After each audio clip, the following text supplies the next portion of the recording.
Good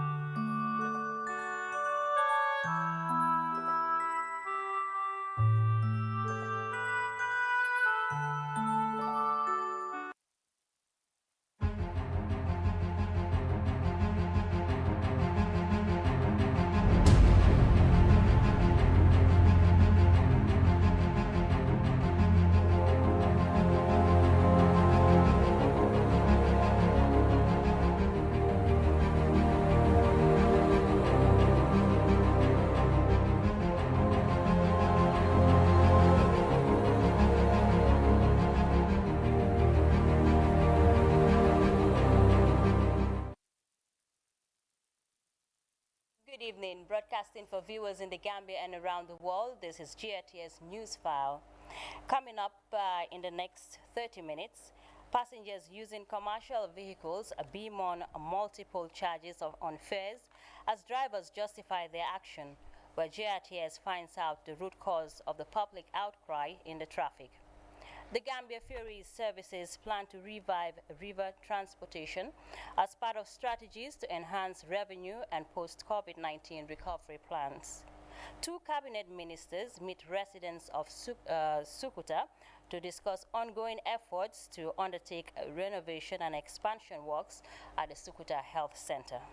Plus, Christians in the Gambia brace up for the Feast of Assumption of Our Lady Mary on August 15. And in Afghanistan, reports say the Taliban have launched multiple assaults on major cities in the north of the country, areas defended by powerful warlords. These and many more coming ahead in the news. I am Khadija Bokom. And I am Winifred Nicole. It's good to have you with us.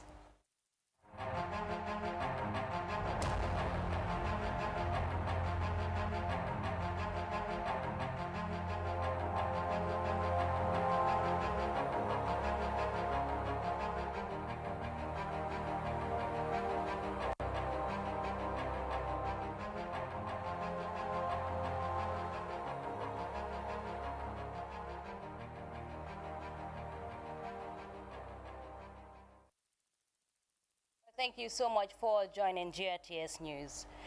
Now, for quite a while, the road transport sector in the metropolis has become a nightmare for many passengers using commercial vehicles. It is now a common practice that commercial drivers will divide major destinations within the Greater Banjul area into segments and charge multiple fares in a bid to make more money. Well, this has led to an outcry from many who commute daily to and from work or on other missions. Well, to find out the root cause of the unwarranted act going on in traffic, GRTS Ibrahima Jallo went out and about to gauge the situation. A significant increase in number of commercial vehicles in traffic, yet the transport challenges persist. Drivers have since adopted a segmentalized system between major destinations at the expense of passengers. Some commercial drivers informed GRTS that the move was meant to enable them cover operational costs and daily income payable to their employers. Sin problème e gasoil la amol malay parce que yow suñ la tégué versement. Our problem is the cost of fuel. Because at the end of the day, we are supposed to pay a fixed amount to the vehicle owners, $1,500 for those driving van and $500 for those with taxi. So this is why. If not, we will not do that. We are all Gambians. So, loan more cost. You let the short pass. Why never come? You know Gambian line. Look, yon amut. Epere muru den bari. The driver didn't let out direct. The roads are narrow and vehicles are many, so you cannot go direct. It is a waste of fuel. The government should expand the roads to address the problem. Driver, I think things will go normal. Lamin Sane is a senior member of the Westfield Bakau Garage. For him, it is wrong to break traffic rules, but argued that the tariff for certain destinations might not be convincing for some drivers. No, doctor traffic mom, dega mo lol war. While so gise lol yep affaire gasoil mo cher. Because so gise comme manam Kosoro $10 la fi Westfield Kosoro $10 la. It is not good to break the traffic rules, but the fares for certain destinations are relatively low, and this is why some drivers find it very difficult to go direct. And so they have to resort to segmentalizing the traffic to get something out of it. We are at the busy Westfield roundabout right now, talking to waiting passengers. And we are going to get their reactions surrounding the segmentalization of traffic and see what their frustrations are and what they think should be done to avoid the whole problem. The transport is so very difficult. Even from here to Tabakoto or to Costa Road, until you use halfway, you can take from here, the drop in Buva zone to Talindi, Costa Road. It's very, very difficult. Yeah, because the Minister of Transport, they are the one who need to arrange all of these things. The situation of moving of people from one place to another right now is really frustrating. I think the authorities concerned, the police, the Gambia Police Service, especially the unit responsible for traffic, the traffic unit of the police, should look into the consideration, and the Gambia Transport Union. They should sit down to come into the term. Drivers should consider the situation of the people. The road transport sector has also been affected by unlawful parkings, roadside petty trading activities, amongst others. Meanwhile, there is much improvement in this regard, following the activation of Operation Clear the Streets by the Gambia Police Force. Ibrahim Jallo, GRTS News. And from that report by GRTS Ibrahim Jallo, we are now joined in our studios by Issa Drame, the Director of Planning at the Ministry of Transport, Works and Infrastructure, to expand the discussion on the national issue crucial for an effective workforce meant to improve on our National Productivity Index. Good evening to you, and it's great to have you in our studios. A pleasure. Good. Now, the ministry issued a press release on the abuse of fares by some drivers. What is the position of the ministry on this matter as we speak? Thank you very much, for having me.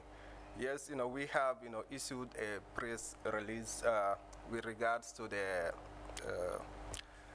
illegal charging of fares, by the drivers, across the country.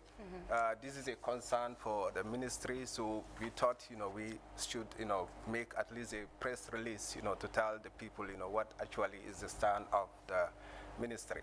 Okay. Because some time ago we received a letter from the transport, union with regards to, increasing the fares.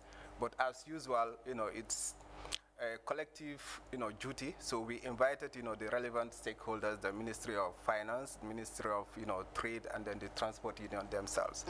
But, what was cleared, during that, meeting is that, the world price, of fuel has gone up.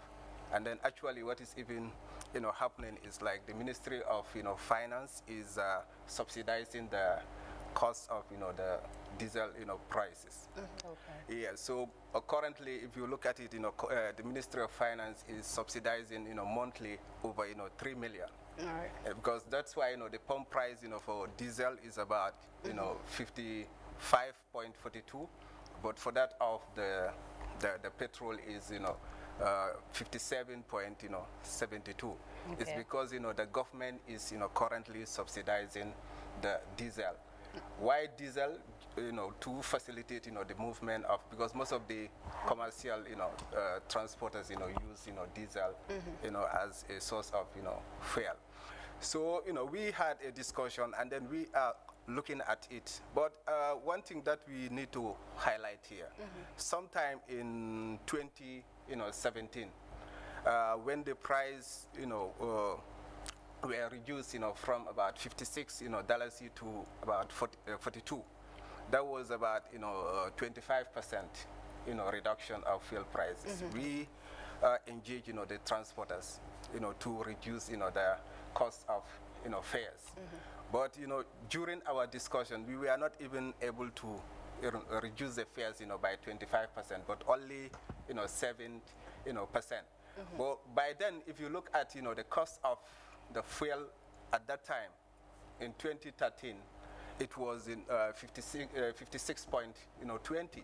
So currently, what is the fuel price, the pump price is about 55. So it's like we don't even reach the level of 2016. So maybe they may have a point, but we don't see the urgency. And then definitely as stakeholders also, we are also looking into the matter to see, you know, what we can do. Yeah. And also, away from that, drivers gave the lack of garage or car park as the reason for their actions, and also congested traffic. So what is the ministry doing in terms of building garages and expanding the roads? This has been a concern even to the ministry. So, you know, we are working, you know, with the transport, you know, union in this regard. We have gone across, you know, the Greater Banjul area and then the West Coast, you know, to identify, you know, strategic, you know, like locations, you know, which are suitable, you know, for garages. But what we realize, you know, some of, you know, these locations, they are not owned by, you know, government. They are, you know, some of them are private, you know, properties, you know, some we don't even know the ownership of it. So we are trying to engage the physical planning and the Ministry of, you know, local government to see how best, you know, we can secure, you know, these garages, you know, to facilitate, you know, the movement of the commercial, you know, vehicles. And also with regards to the capacity of the roads, you know, not long ago, about, you know, 3 to 4 weeks ago, we have, you know, conducted a site, you know, visit to see how best, you know, we can improve, you know, the capacity of, you know, the roads. Right. Yeah. Good. Well, passengers have also, blamed government through your ministry for not doing, enough to regulate public transport. Now, what will you do to solve the, huge public problem? Okay, I think we have to, you know, get this, you know, clear. All over the world, you know, it is, you know, very difficult to regulate the informal transport, you know, sector. Where you have the formal, you know, transport service, you know, providers, you know, it's easy to regulate them. But, you know, where you, the industry is dominated by informal, you know, sector, is very, very difficult to regulate. So that's why in the Gambia here, what we are regulating is not the service, you know, level, because we know that there is a problem in terms of, you know, service, you know, level. Okay. But, you know, we are regulating the fares. That's why, you know, for them, they cannot, you know, increase the fares, you know, without consulting the ministry or the government.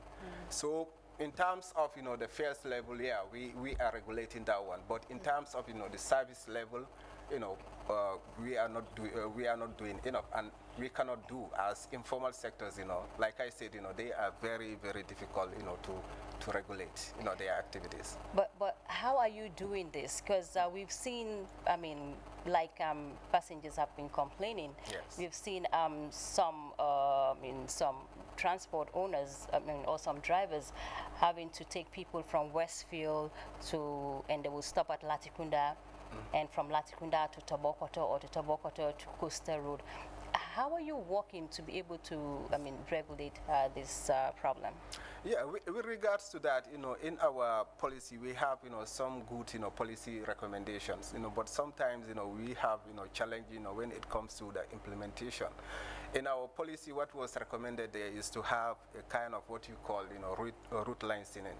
For example, you know, maybe we can consider it, you know, from next year to say, for example, the vehicles that are applying, you know, to Brikama, they will have a special, you know, sticker. So any passenger, you will know that, you know, this vehicle is bound for, you know, Brikama. The ones that are bound for Tabokoto, they will have a special, you know, sticker. Likewise, you know, the ones, you know, going to Sukuta, you know, vice versa. So maybe, you know, with that, you know, this issue of, you know, double or tripling of, you know, fares, you know, will be minimized. Finally, before we take leave of you, what other plans, do you have considering to ease public transport for students? Because we've seen how students do go through, you know, hell to, get to school. Not only students, but even those going to work as well. Yeah, So what's the plan? To tell you the truth, you know, for us to improve the transport, you know, operations in the country, we need to have a viable public transport, you know, services in the country. And this one is not only the government that can do it. But as of now, what is the government doing towards that? That's what I'm coming to. You know, if you go, you know, to other parts of, you know, the world, it's not the government, you know, that is, you know, providing it. What the government does is to create, you know, that conducive, you know, environment. Okay. And then we have, you know, good, you know, policy recommendations, you know, to, you know, attract, you know, the private, you know, players. Because if you go to other countries, you know, it's the private, you know, partners, you know, that come and partner, with government, to provide an effective, public transport services. Okay. So for us in our policy, we have, some sort of, incentives, like, these tax breaks, and then, tax breaks on the spare parts and the like. So to attract, the private, partners. But unfortunately, we are not, the private partners are not forthcoming to provide, the public transport services, because even the public transport service company that we currently have is not providing the urban transport, because what they normally specialize in is the long journey, is the rural, urban, or long journey travel. But when it comes to the urban transport services, it's not normally profitable. So government can partner with the private sector to see how best we can solve this problem. Good. But not the government alone. To be Of course, yeah. we need a concerted effort to be able to move to the next level. Well, thank you so much, Mr. Issa Drame, for your time on the news. All right, it's my pleasure. Thank you very much. Thank you. Great. Khadija? And that was the Director of Planning at the Ministry of Transport, Works and Infrastructure, Mr. Ibrahim Drame, there talking to us about the measures to regulate illegal fares and efforts to help drivers engage in public transportation. Now, from land transport to river transport, diversifying to innovative ways and strategies to enhance revenue and post-COVID-19 recovery plans. Well, the Gambia Ferry Services intends to buy a new ferry and new engines for ferries to stabilize efficiency in its service delivery and improve passenger and vehicle traffic at the Banjul Barra crossing point. While the boat and fishing operators at Denton Bridge encourages local tourism for survival amid the pandemic. The general manager at the Gambia Ferry Services disclosed plans of reviving river transportation services in an interview with GRTS. As we continue to look at the impact of COVID-19 pandemic on both public and private sectors. Details in this report by Usman Mane. The COVID-19 pandemic continues to affect the growth of economies globally, but with government's post-COVID-19 recovery plans, both the public and private sectors are gradually improving on their revenue-based generation. The Gambia Ferry Services, a subsidiary of the Gambia Ports Authority, provides cross-river services for both passengers and goods at crossing points along the River Gambia, with Banjul to Barra being the most prominent. GRTS visited Banjul Ferry Terminal and the Denton Bridge boat operators to assess the level of operations amid the COVID-19 pandemic. At the Banjul Ferry Terminal, I had a chat with the General Manager, Gambia Ferry Services, Lamin Jawara, who revealed to us how the company is recovering. Since the restrictions were lifted a little bit some time ago, the passenger traffic has started picking up, and we have seen, most of the vehicles also picking up crossing. At the same time, the transit rate also has started picking up. So that is helping the Gambia Ferry Service a bit. The revenue generated, according to GM Jawara, did not commensurate with the company's expenditure on technical services. However, his office has plans to buy a new ferry as well as new engines. This could address the challenges faced by passengers. Well, the ferry service, in fact, is just irregular. It was not like before. Nowadays, people's time are wasted here. When you come, you cannot cross as you want it. We have ordered engines, Caterpillar engines, and most of the problems are related to propulsion, and we have also placed orders for new propulsion systems. That is the SRP 200 for the Kunta Kinte and the SRP 100 for Kanilai. We have already also placed orders for SPJ 58 for the Johe Ferry, and the Johe Ferry is almost, that of Johe Ferry is almost completion. And then we have been informed by the supplier that, once the final payment is done, the pump jet will be dispatched. So once all these items are here, the technical efficiency of the ferries will improve, and then, the service will be more stable and of course, more reliable. River transport used to be effective in the country. Lady Chilel and Lady Ride were very famous ferries transporting passengers From Banjul to Basse, is there any plan to revitalize this industry? Mr. Jawara explains. There have been a series of studies that has been sanctioned by government as well as Gambia Ports Authority. And then we as ferry service at some point, has approached the Gambia Ports Authority, to take over the responsibility of providing river transport. You realize that there is an ongoing project on the, at Basse, the Gambia Ports Authority is working on a dry port. And then we are looking at the possibility of the Gambia Ferry Service, taking up that responsibility of, taking containers from Banjul to that dry port once it becomes operational. The private sector is also providing river transportation services, but the COVID-19 pandemic has made this a challenge. These boats are idling here and prone damage due to lack of tourists. We have low business, no income, no tourists around the country because of the pandemic. That's why most of the boats, you can see them on the shore, which we, the boat owners too, we don't like because, this is wood. When you take it out from the water, it dry outside. It can affect the wood and it become leaking at the end. Sambu Songo is a member of the Boat and Fishing Association at Denton Bridge. He assured the safety and security of the boats as Gambians are now going in for leisure to the creeks. The people we are trying to convince to come to the boat trip is the Gambians, our local people on the ground. So the service we do for them is we normally provide them breakfast, lunch, which is buffet, and then we give them free drinks and water, including mixed fruit in the afternoon. That's what we do. So the destination they normally visit is the sandbar, but before going to the sandbar, we normally go to Lamin Lodge. From Lamin Lodge, we proceed to the sandbar, where they normally have a break. They get down and stretch their legs and have some photos on the sandbar. Some boys play football, volleyball, table tennis on the sandbar, which is the only areas we normally do at this moment because of the pandemic.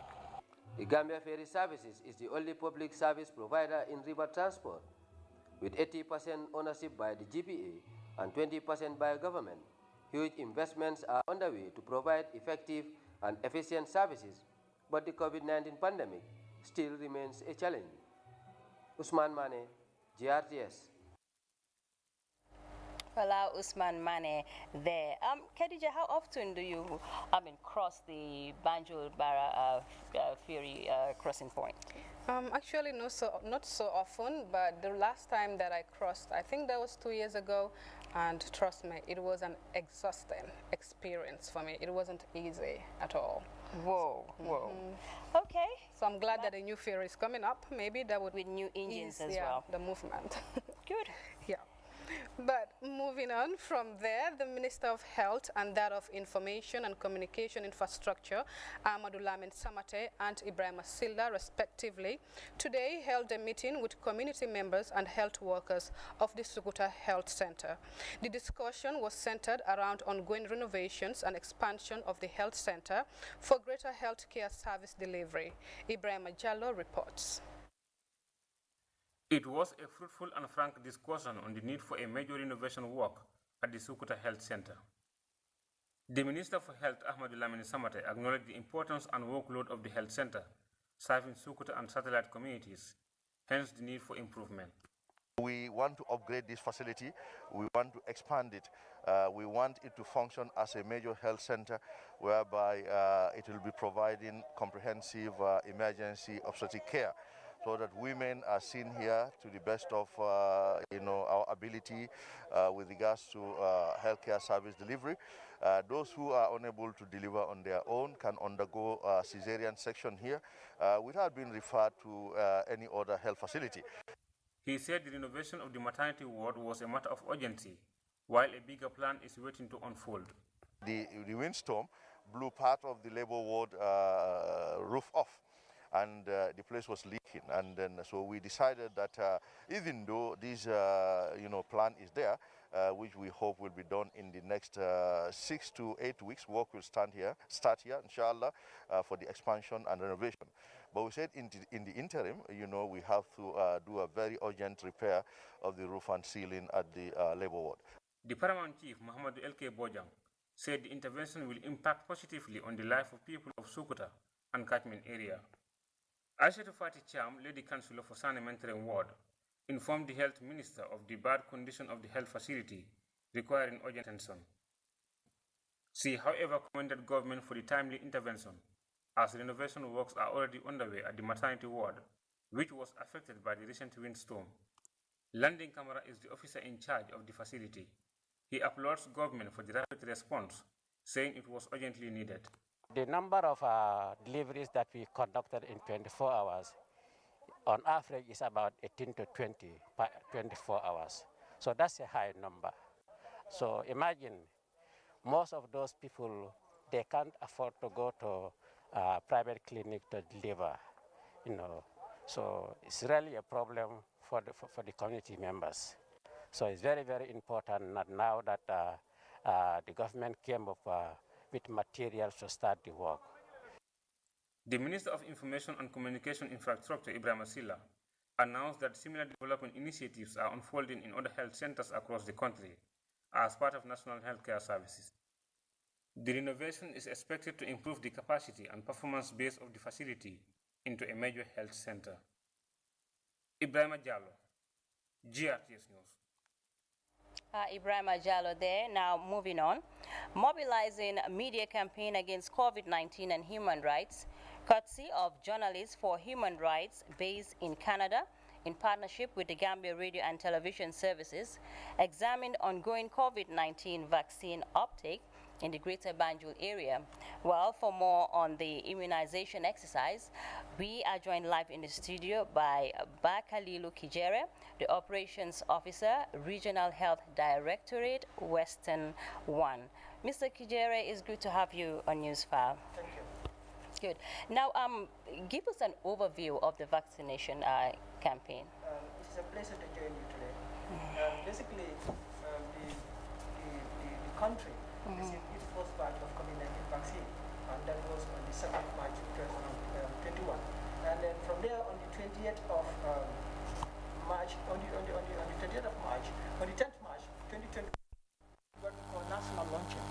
So once we did national launching at the State House in Banjul, where the president and other government ministries received their vaccine. So from there we did regional planning also, regional launching in all the regions across this country. And then from there we did micro planning. We planned the personnel that need to be involved in the vaccination exercise. And we did what we call also social mobilization activities. We use the TVs, radios to sensitize people about the importance of the vaccine. So basically we have two approaches. We have fixed-based approaches and also mobile approaches. So at fixed approaches in all the major and minor health facilities in Greater Banjul area and in other regions, they're having people that come there and receive their vaccination. So for the outreach, that is the mobile strategy, we meet people, we meet institutions, we meet people in their community just to ensure that there is access of vaccines. Now, what is the current uptake rate of COVID-19 jabs, including gender and age bracket? Yes. We want to vaccinate all the adults in this country. And then adults constitute 65% of the population of this country. So as we speak as a country, we have vaccinated 136,000 people who are fully vaccinated in this country. So regionally, and at Greater Banjul area, we are expected to vaccinate 650,000 people, and you just vaccinated around 50,000 people. So that is about 7.8% of people residing in Greater Banjul area are vaccinated. So when you talk about gender here, in countrywide, you see that 56% are female who are fully vaccinated, and 44% are male. But in Greater Banjul area, we've not seen much difference in it. So basically, you have few hundreds that that is different, and then female, of course, have the age over it. So for the age category, we have people that are between 18 to 40 years of age, and of course, because they form the majority in this country, so we expect to see them more. But epidemiologically, you cannot just rely on absolute figures. You rely on proportions with regards to the denominator. So in this context, I would say the people that are above 65%, above 65 years, are coming more than that of those that are 18 years and above, because the proportion for above 65 is greater than that of all other ages, including 41 to 64 years of age. Right. Now, that being said, does the vaccine misconception or fake news affect or discourage people from taking the vaccine dose? If yes, how? Yes, it does affect. It do affect, and sometimes it is deliberate because they have their own agenda. It can be either political gain, it can even either be financial gain, conspiracy theory, and even government propaganda. So. When we started initially, we received 36,000 doses of AstraZeneca vaccine. So we said, oh, this is okay. We can finish it in a couple of weeks. But guess what? It took us nearly 60 days in order to vaccinate people. Because what? There are misconception that is going around in the country. Yeah. So, but we are seeing improvement now. People are coming. Like the statistics that I give you is encouraging. Like in Greater Bandung area, we will say on daily basis, on average, vaccinate 2,100 people. Okay. So it did affect, but we've seen that things are changing and they're improving. But I mean, finally, quickly, before we take leave of you, what advice do you have for those who have not taken, the jab? We are in a period of epidemiological transition, moving from non-communicable disease, moving from communicable disease to non-communicable disease. So it's going to be catastrophic if we have both at the same time. And then we believe that vaccine is the most cost-effective public health intervention. If you stop vaccination, disease will come back. When they fall ill, they come to us. They have trust in us. Now they are healthy. We are calling on them to also have the same trust in us. We love Gambians. We are all related, one family, one people. Good. So we will not stop until we get there. And I believe we will vaccinate the target population that we want to vaccinate with the vaccines that are available in this country. Good. Well, thank you so much, Mr. Kijeria, for your time on the news. Thank you. Thank you. Now, moving on, the Feast of Assumption of Our Lady Mary is commemorated August 15th to mark the day God took Mary's body and soul to heaven. The feast is observed with Holy Mass in Catholic churches with prayers during the day. While speaking to GRTS ahead of the feast, Father Moses Drame described Mary as a humble and devoted servant of God. Details in this report by GRTS's Iber Gomez. The Feast of Assumption of Mary is one of the most celebrated feasts in the Senegambia region. The feast is observed as a public holiday in the Gambia, with mass services in most Catholic churches and devotion prayers during the day. In an interview with GRTS ahead of the feast, Father Moses Drame hailed Mary for her humbleness and devotion to God. Mary had faith in God. She had faith in the Word of God. And because she had faith in God and the Word of God, she treasured everything in her heart. For instance, when she heard the greeting of the angel, although she asked, how can this come about since I am a virgin? And when the angel explained to Mary, her assent was what? I am the handmaid of the Lord. Let what you have said be done unto me. And Mary continued to manifest this in her life, that she is a handmaid. And also we need to understand what a handmaid is. A handmaid is a servant. She saw herself as a servant of God. Let what God has said come to fruition in her life. Father Moses Drame explains that Catholics do not worship Mary, but she is given a greater devotion for her humbleness and humility. We do not worship Mary. We worship God. But we honor Mary. That is what we do. We worship God, but honor Mary. And not only Mary is honored, we honor the saints. But Mary is given a greater devotion because of her closeness to her son. And again, we need to understand that she is a woman full of grace. She is a woman who was prepared by God, a woman who did not experience original sin. And that is the reason why we honor Mary. Amid COVID-19 pandemic, Father Moses Drame reminds believers to uphold the commands of scriptures to protect neighbors from diseases. The commandments of God always would state, love thy neighbor as thyself. And if you say you are obedient to these commandments, then you must be able to do whatever the guidelines are telling us. Because the guidelines are all in conformity with love thy neighbor as thyself. Because if you love thy neighbor and you don't want to infect thy neighbor, then you will be able to prevent yourself from getting the virus from wherever possible. For GRTS, I am Iber Gomez. Hello! There's a new update from your favorite GSM operator, AfriCell. For all of you that have struggled to buy cash power beyond $7,000, AfriCell has done it again. The limit to buy cash power is now up to $30,000. Oh yes, $30,000. Buy all the cash power you want from your AfriMoney account by dialing *777#. Where AfriCell goes, nobody dares to follow. It's an amazing offer. AfriMoney just got way better. The threshold for cash in and cash out on your AfriMoney has been increased. Where it used to be 10,000 per transaction, now it has been increased to 30,000. Meaning your AfriMoney account, you can now withdraw and deposit up to $30,000 at once. Cashing in and out just got 3 times easier. For more info, call 777. Where AfriCell goes, nobody dares to follow. Well, that does it for today's edition of the News File. But before we take a leave of you, a quick recap of our top stories. Passengers using commercial vehicles have bemoaned multiple charges of fares as drivers justify their actions. GRTS has been finding out the root cause of the public outcry in the traffic. And the Gambia Ferry Services has developed new plans to revive river transportation as part of strategies to enhance revenue and post-COVID-19 recovery plans. 2 cabinet ministers have met presidents of Sukuta to discuss ongoing efforts to undertake renovations and expansion works at the community health center. Plus, Christians in the Gambia are preparing to mark the Feast of Assumption of Our Lady Mary tomorrow. And in Afghanistan, reports are saying that Taliban have launched multiple assaults on major cities in north of the country, areas, defended by powerful warlords. Well, viewers, that was all we had time for in this edition of the News File.